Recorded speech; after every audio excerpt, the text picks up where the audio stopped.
Bonjour à tous.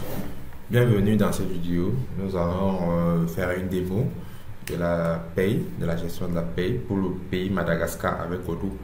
Donc, moi, je suis Cyril Abolo. Je suis fondateur et ingénieur à avant-vente chez Aid Consulting. Nous sommes principalement une agence de transformation digitale et un intégrateur de solutions numériques. Donc, nous avons une grosse compétence sur les logiciels de gestion Odoo. Donc, on a pas mal de clients, que ce soit localement chez nous au Cameroun, nous sommes basés, ou bien à l'international. Donc, c'est dans cette mesure, en fait, c'est dans cette optique de solutionner les problèmes de nos clients, peu importe où ils se trouvent, qu'on essaie d'identifier des problématiques majeures liées à la gestion, au fonctionnement des entreprises. Donc, nous avons été sollicités par un de nos clients qui est au Madagascar pour faire de la paye. Donc, nous avons profité pour essayer un peu d'automatiser, d'intégrer ça et faire un petit démo qui peut peut-être aider d'autres personnes, toujours à Madagascar, qui peuvent vouloir gérer la paye. Donc, peu importe le pays, le process peut être répercuté, peu importe le pays, que la paye est très souvent similaire. Donc, là, on va faire juste une démo. Donc, j'avais d'abord déjà dans une précédente vidéo abordé les notions de paye. Donc, ici, je ne vais pas revenir sur certains éléments comme les règles salariales, les structures salariales. Donc, certains éléments de configuration. On ne va pas revenir, c'est une démo, purement démo, donc montrer comment générer des bulletins et purement démo. Donc, si vous voulez voir l'introduction à la vidéo, première vidéo qui vous parle de la paye, la gestion et toutes les configurations à faire, il faudra venir dans cette vidéo si rechercher cette vidéo aussi sur YouTube. Donc là, je vais passer une fois la démo. Donc ici, je suis sur une version comme entreprise. Il est indiqué que nous pouvons aussi déployer ça sur une version community. Là, je suis sur une version entreprise. Donc nous avons une base de données configurée avec le pays Madagascar. Donc ici, comme dans la précédente vidéo, il faut d'abord configurer les structures salariales. Les structures salariales, c'est une sorte ça vous permet de catégoriser vos employés. Si vous avez par exemple des cadres qui ont certains avantages des employés, donc en fonction des types d'avantages et des retenues que certains employés ont, vous pouvez les catégoriser dans ce qu'on appelle les structures salariales. Mais maintenant, les règles salariales, ce sont les règles en fait qui permettent de faire la paye. Il y a des règles de type gain, de type brut, de type retenu, de type cotisation. Donc, il y a plusieurs types en fonction des pays et des conventions collectives. Les données peuvent changer, mais très souvent, les règles, le principe est le même. Par exemple, vous avez une règle ici, par exemple, au Madagascar, qui est SNAP. SNAP, il y a une partie qui est supportée par le salarié, une partie qui est supportée par le patron. Donc, très souvent, ça se répète, peu importe le pays, ça sera pareil au Cameroun. Vous avez des règles aussi comme ça qui sont supportées et le pays, et par le patron, et par l'employé. Donc, ici, on a quelques règles, en fait, par exemple, l'IRSA. On a quelques règles déjà qu'on essaie de mettre là, quelques règles.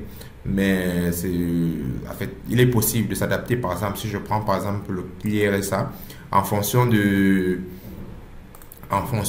règles en fait, de la législation en cours, voilà comment on calcule par exemple la tranche 5 de l'IRSA. Donc ça, c'est les règles de calcul qui sont conformes à la législation en cours au Madagascar. Ici, par exemple, si on vient le style, on va se rendre compte que c'est 5% du salaire brut, donc du total brut, voilà.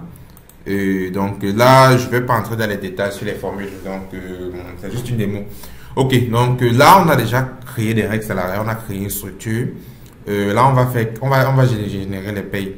Mais maintenant, je pense, si vous avez suivi la vidéo, vous savez qu'avant de créer les payes, il faut bien sûr avoir les employés. Donc, c'est simple. Il y a un module employé ici, que vous pouvez manager tout ça, vous créez des employés et tout. Donc, je ne vais pas revenir sur ça, c'est quand même assez simple.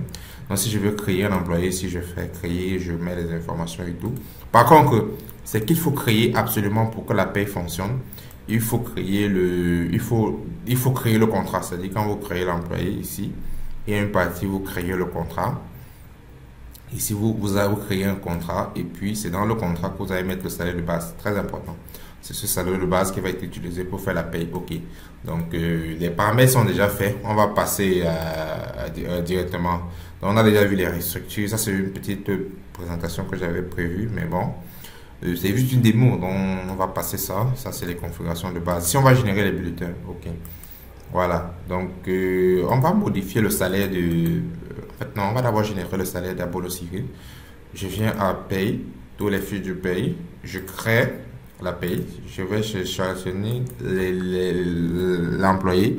Ça sélectionne la structure salariale. Donc, ici. Ça, c'est structure salariale. Je calcule la feuille de paye. OK. Ici, je sauvegarde. Je imprime le bulletin de paye. Donc, ici, nous, on a customisé en fonction du besoin. On a changé le formatage que Odoo a prévu pour la paye. Donc, ça, on peut très bien le faire. C'est-à-dire, si vous avez un formatage bien précis, on peut bien le faire. Donc, ici, par exemple, on peut voir qu'il y a que le salaire de base. Il n'y a pas d'avantages en nature, mais on peut bien sûr ajouter, c'est-à-dire, si vous avez des avantages tels que peut-être le carburant, peut-être la location. Ça, on peut bien configurer ça. Il y a le SNAP et il y a l'IRSA qui est calculé en fonction de certaines valeurs. OK. Et quoi d'autre? Il y a le total cotisation en fonction des cotisations et tout. Il y a la partie qui est supportée par le salaire et voici la partie qui est supportée par le patron. Donc, à la fin, vous avez les charges salariales, c'est 10 000, les charges du patronat, 76 000. Voilà. Maintenant, à la fin, il y a le calcul du salaire net qui est calculé, je pense, le salaire du base, moins les charges salariales, je pense que c'est ça. C'est-à-dire, c'est ça qui est le salaire net, c'est ça qui est reversé à l'employé. OK, donc ça, c'est la génération d'un bulletin. Mais maintenant, qu'est-ce que je peux faire? Je peux directement créer un brouillon d'entrée pour effectuer une opération comptable. Donc, ça effectue un brouillon, donc ça crée un brouillon. Maintenant, je peux venir ici, faire une écriture comptable. Donc, ici, ça va comptabiliser ça directement dans le code dans le code de journal paye. Donc ici, je vais mettre ça. OK. Donc c'est bon. Donc là, ça a directement déjà comptabilisé automatiquement. OK. Donc ça, c'est la génération d'un bulletin de paye simple. Maintenant, je vais aller dans les lots de bulletins. Je vais générer un lot de bulletins, par exemple, pour tous les employés qui sont dans la structure salariale employée. Donc, on peut imaginer un exemple typique. Un exemple simple, c'est-à-dire je vais générer les bulletins de paie de tous les cadres qui sont peut-être une centaine. Je n'ai pas besoin de générer un par un. Je vais dans feuille de paie, lot, et puis je sélectionne là, je mets bulletin de paie cadre, peut-être juin par exemple. OK, bulletin. Voilà, OK, je mets la période, voilà. Je sauvegarde. Je clique sur générer les bulletins. Ici, on va me demander de choisir la structure salariale. Je peux ajouter les employés. Je génère, ça va générer les employés de tout ce beau monde-ci. OK, donc c'est bon. Si je veux, je peux créer un brouillon d'entrée directement de tout. Et je peux venir ici voir les fiches de paye qui ont été générées. Ici, on voit qu'il y a 300 000 $, 300 000 $ et 300 000 et 400 000. Donc ici, je peux imprimer. Est-ce que ça va imprimer les lots? Oui, ça a imprimé. Donc là, ça a imprimé 2 bulletins. Voilà, très simple. Donc, je peux maintenant envoyer ça pour validation. OK. Donc, voilà. On vient de voir comment générer des bulletins, comment générer des lots de bulletins. Qu'est-ce qu'on peut voir? On peut voir un peu tout ce qui s'est passé en comptabilité. Voilà. OK. Si je viens ici, analyse, compte de résultats. Il y a une autre vidéo en fait où on aborde les notions de comptabilité. Donc ici, on ne va pas revenir sur ça. Ici, on a configuré les comptes. Les comptes, par exemple, chaque règle salariale a un compte de charge. Par exemple, ici, on peut voir que Snap, c'est 9 000 $. En fait, tous les règles salariales ont déjà un compte. Voilà. Donc, ici. Donc, c'est un peu ça. Donc, ici, on peut voir, il y a les informations liées à la paye. Voilà. OK. Donc, c'était là une petite démo. On vient de voir, en fait, comment facilement, c'est-à-dire, tout est déjà automatisé. C'est-à-dire, plus besoin de générer et de faire des opérations comptables. Donc, l'opération peut être comptable, peut être faite automatiquement à partir du module paye. Donc la génération des bulletins, on vient de voir comment c'est simple. Avec notre module, par exemple, on peut customiser le bulletin. On peut aller même plus loin, on peut mettre un cachet numérique directement, un visant numérique.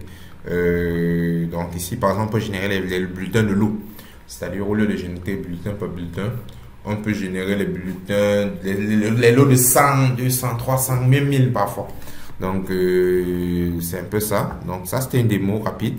C'est-à-dire, on a vu quelques règles salariales propres au Maroc, au Madagascar, mais ça peut être dupliqué, peu importe le pays. C'est-à-dire, si c'est au Maroc, on va essayer de s'adapter en fonction de la législation en vigueur. Si c'est en France, si c'est au Canada, mais le principe reste très souvent le même. Donc, il n'y a pas une grande différence. C'est les règles salariales et la façon dont c'est calculé et qu'il faut seulement respecter. Donc, c'était là une petite vidéo, en fait, démo, petite vidéo démo de la paye avec Madagascar, avec les structures et les règles salariales, surtout les règles salariales applicables à Madagascar. Donc, je vous remercie d'avoir suivi cette vidéo et je vous dis à la prochaine pour une nouvelle vidéo.